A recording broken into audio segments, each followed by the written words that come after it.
Welcome back, ladies and gentlemen. I'm Marcus Aurelius, and this is Dominions 4, The Thrones of Ascension, Death March of the Penguins. And I have transitioned to my late game recording profile, where I play out the turn off screen and then show you the messages of one turn, and then explain to you what I did in the following turn, since I've already made my moves, and then show you the messages for that one.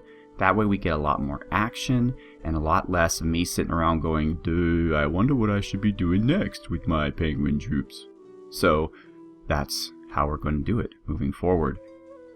Before we get started, I just want to say that our fallen hero, Miskatonic, actually has a Let's Play channel of his own, and he has quite a few videos of the game Crusader Kings 2. I have a special love in my heart for that game. You've seen my Byzantine LP, and he's doing the Kievan Rus, another Orthodox power, and he has many videos and a smooth, buttery voice that is very well suited for YouTube recording. So I would highly recommend that you all hop over there, waddle over there, as the case may be, and take a look at it. That is Miskatonic 81. Sorry, I had to check that. I thought it was 84, but it is 81. Miskatonic 81. Alright, so Manzi has claimed the Throne of Storms. I don't know who Manzi is, but I don't like them. Mega Caesar has cast Call Arctic Bears, as has Starled, and Dr. Dalaman has cast Raise Frozen Bears. We have a lot more nature gems than anything else, so we're getting a lot more of the living variety of bears. There was a battle in Fom. Is coming after us. Let's see how they do. They're bringing a middling squad, led by a Gudu. You remember the Gudus, don't you? They were my go-to guys in my campaign. But now they are enemies and must be destroyed.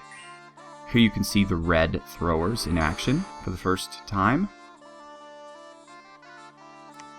They lack the cold power that the regular Ledan have,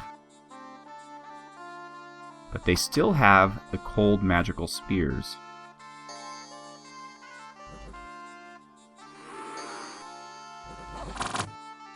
And it looks like in most battles the foxes are quick enough to get to the front of the battle before anyone else, which is good because it looks like the red throwers are charging forward, and I'd rather they not expend themselves in melee combat, but rather utilize their javelins for maximum efficiency.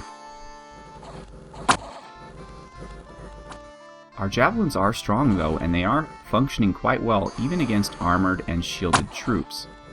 It's worth noting because the shields could potentially block javelins, but they're quite good.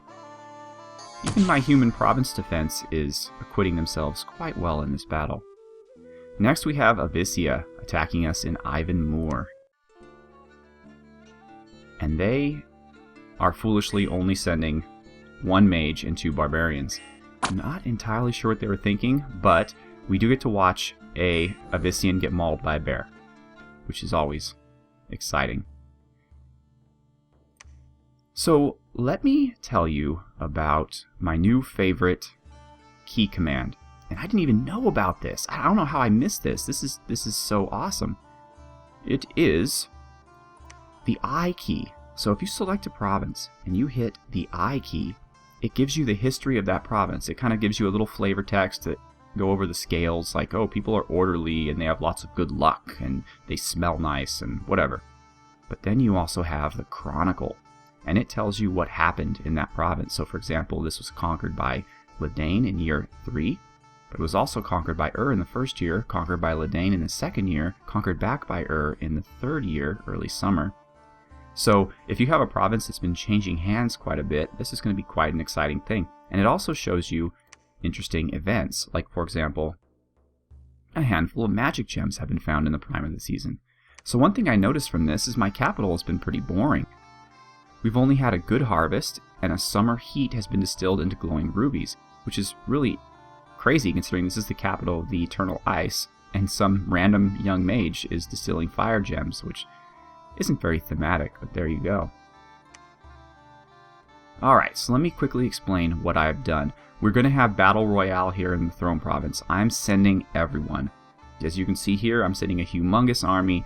We have mages. We have our Ice Keeper Sir Red Wolf. Icebreaker is going to be there. Ranger Kato. Fangle Wolf is going to be leading all of our bears and foxes, and I gave him a bow. Flom is there, though he should be blood hunting. I'm keeping him on to lead the red throwers. He will be stealing breath. Penatus the Fat, he also has a bow, and he will be leading our frontline standards and defenders. Yes. Coldnar, the Swamp Chieftain, he's also there. He's leading our flanking troops, which includes some of our Long Ices. Man, should they be flanking troops? Probably not, but I'll arrange that once I have everybody together in the same province. GP Arthur's along for the ride. And finally, Good Bad Guy. He's going to be Divine Blessing the house, along with making everyone courageous. In fact, I'm going to turn his last one into Sermon of Courage too. Because one thing we found about these Ledan is they don't have a ton of courage. So the more courage we can give them, the better. Barabel suggested in the comments that they have too many morale boosts, but I argue that they are necessary. They have such terrible morale without the boosts, and it is relatively difficult to put all the boosts together, that I think it's a valuable tool, and it adds a little bit of flavor to the nation that you need to constantly watch their morale. It's kind of like Bogarus, the Third Age Russian nation, because they also have terrible morale, but if you get the right leaders with the Kiltses, or not the Kiltses, the Stryags, I believe, that you put it all together and you get good morale bonus. So there you have it. So, next turn, this is going to be some crazy stuff. Then we have... I forgot to send, somehow, Talaroth. So I'm having all these guys hold out. Princeps and his underwater army are holding out until Talaroth can arrive. It's going to take him 2 turns. I'm not sure where I want to go. It looks like the neutrals have taken over this province back. So we have this and this, and it really is going to depend. I have no idea what kind of province defense they have, so it's really going to depend on what I can see. And right now I can see about 40 units. I don't know how good Pelagian soldiers are, but I know the Coral Clan is pretty solid. Well, we're just going to have to keep an eye on things. I don't want to have another aborted attack. So if I have to wait a couple turns for a larger army, I may do so. Too bad none of my summons, except for the children, are underwater. So I think that's about it. As you can see here, we're doing quite well in air gems and nature gems, but water gems that we need the most of are very kind of hesitant. So I've got some mages in the capital doing site searching spells, Dr. Dalamand. And I thought I had more. Oh, right. So while Just In Case and House are here healing people, I'm also having them cast spells. So Haruspex and Arctic Bears.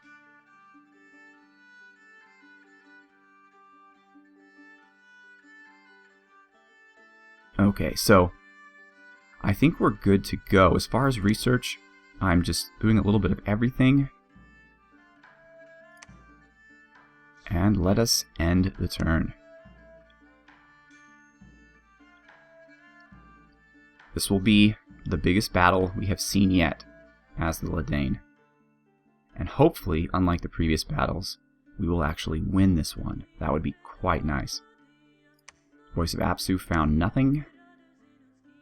An arrow appeared and struck Flom. He survived but got wounded. Oh, you bastards. You horrible bastards. Haruspex, nothing.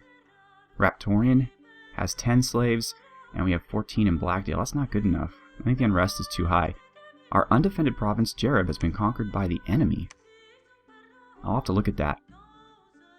Abyssia is attacking us in Ivanmoor, and I think good things are happening because I see that we got a message from them. And that usually means only one thing. Oh, they're sending their god against us alone. A flaming firebird. Smoldering in flames. Our worst fear come to life. Let's see what happens. Well, we missed our first attack. And he's shooting fire darts at my frozen bears. Boom! That one hit. And he got quickly mauled. Quickly mauled by some bears. That was a very bad tactical move on your part, Abyssia.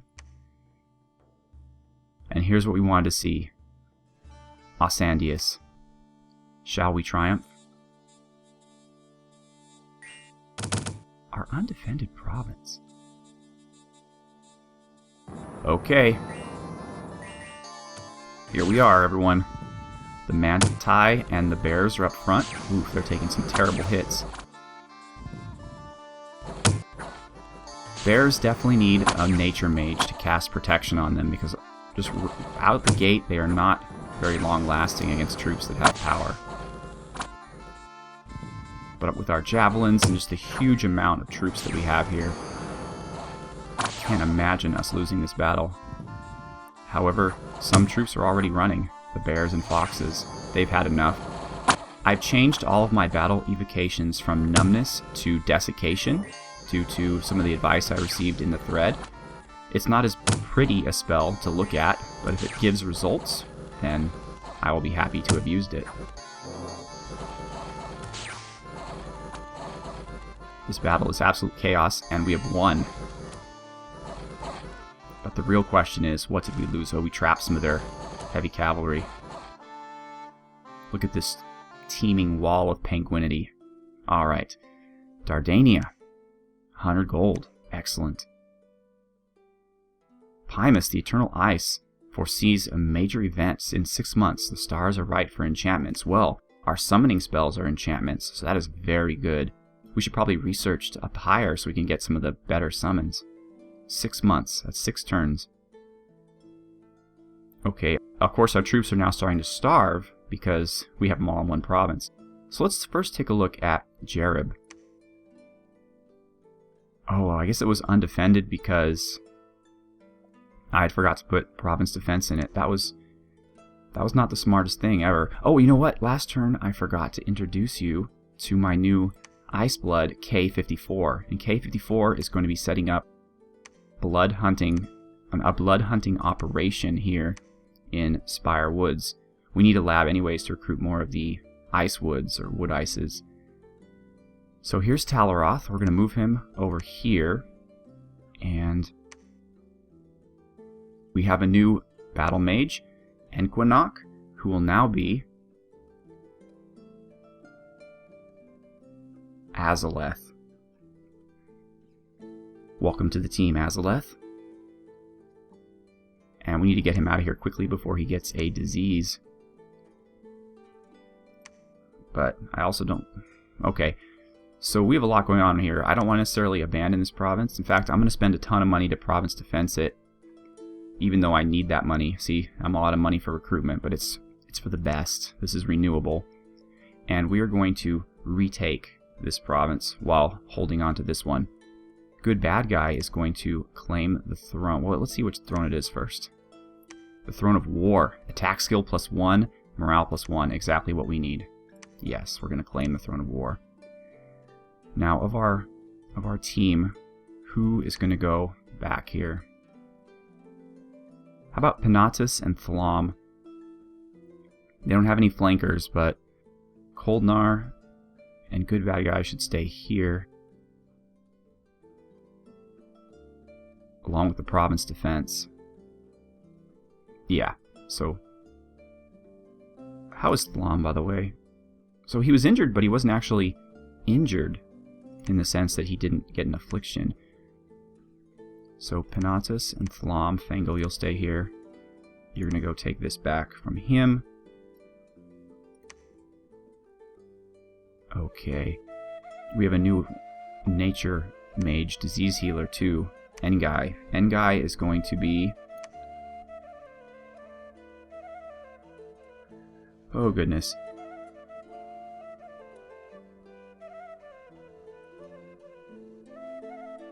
Adel Itero Chaosian.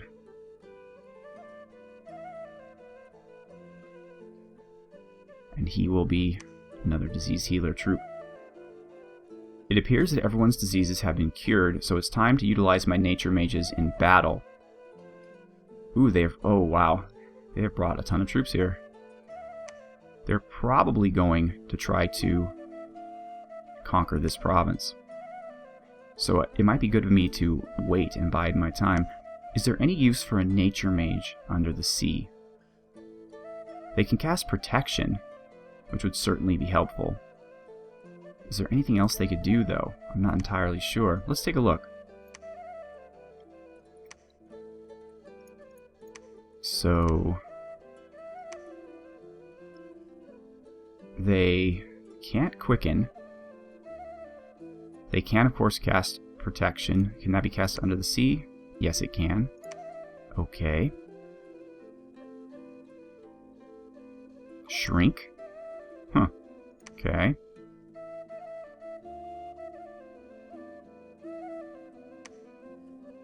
Gift of the hair, not so useful. Not as good as quickness, anyway. Regeneration is interesting, but right now it's only for personals. Sleep. Range of 30. That could be useful. Panic. Panic can be useful. Alright. So, Adelantero. And are you... Oh, you're amphibian. Okay, so Adelantero. Well, actually, House was first. So we're going to send House under the sea. We'll have him, first of all, liquid body himself. Then he will protect our fighters. And finally, he will end with panic. And we'll have him somewhere safe. Okay. So we're going to have him come here and meet them there. So that'll be our force. Hopefully, like I said, these folks will move out. And then being here will put me in a perfect position because I'll be attacked from all sides. And I'll have split up the enemy troops. So that would be quite useful. Meanwhile, how's unrest doing in these places? Not good. We're going to need to continue to recruit settlers, I believe, until we can get this under control. It's really good here, though. We're finally getting around to it. Oh, here's Axicom. That's right, I'm sneaking him up through the north here to avoid the disease province. Good thing I checked, otherwise I would have completely forgotten about that poor guy. But unrest is looking good. Oh, I've given them all sanguine dowsing rods, so they're more effective at blood hunting. Will, we cannot let you sit idle, my friend. You must continue to forge great items for us. Now, I'm not going to be able to recruit a leader this turn, but I do want to get a bear leader and a couple bear riders. It's a shame that I have to choose them amongst all my other capital only, but I guess, again, that's one thing that keeps this nation from being overpowered. But I would like a thug. And so if you'll notice, in the last turn, I created a Frostbrand and a Vine Shield.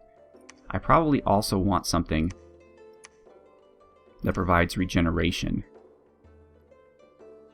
So that's this one, right? 10 nature gems, 10% regeneration, and reinvigoration. So both of these would be very helpful. I don't think there's any helmets that are particularly useful for me. Maybe this provides luck, though it would provide less defense to his head. Do they normally have any head protection? Oh, come on, Marcus. You're pushing the wrong... Yeah, they do. They have a really nice ice helmet, actually, with 19 protection, which is quite high. So maybe the luck isn't necessary to keep their head safe. Although they probably have a good size. Where's that again, hit points? They're size 4. I don't know. See, I don't know if the game is smart enough to understand that a tall creature has less of a chance of getting their head hit than a short creature. That would be cool, but I don't think it goes that far. So, Mega Caesar, we'll just go ahead and have you forge the regeneration. Dr. Dalamand, we are down to... We have no water gems whatsoever. It's terrible. So actually, we're going to skip the bears for a second, and we're going to have you also... Voice of Apsu. We need to search everything. See if we can get as many water gems as possible. Everyone here in... Why do I keep doing that? Everyone here in Ivanmoor is going to stay the same, except for we have a new protector here, Bifrons, who is not going to be Bifrons. He's going to be No, that's not what I'm doing. He is going to be Tokshin. Hopefully you all know who Tokshin is and have seen a lot of his videos. Tokshin is one of my favorite Let's Players, along with Surreal Beliefs and DOS. And I've done a lot of collaborations with him. I think he's a great LPer. He's like a natural, you know. When you listen to his videos, he's just chatting with you like he's your friend, and he doesn't ever, like I do sometimes, stutter or miss something. He's just always very conversational, real good guy. And now he will be leading our troops as a Ice Protector, or Ledan Protector. Alright, ladies and gentlemen, well, that's setting us up quite well for the next turn. I will end the video here, and in the next turn, just like the previous turn, I will go through and play the next turn so that we can just quickly see the battles and such. So, thank you so much for watching. Have a good one.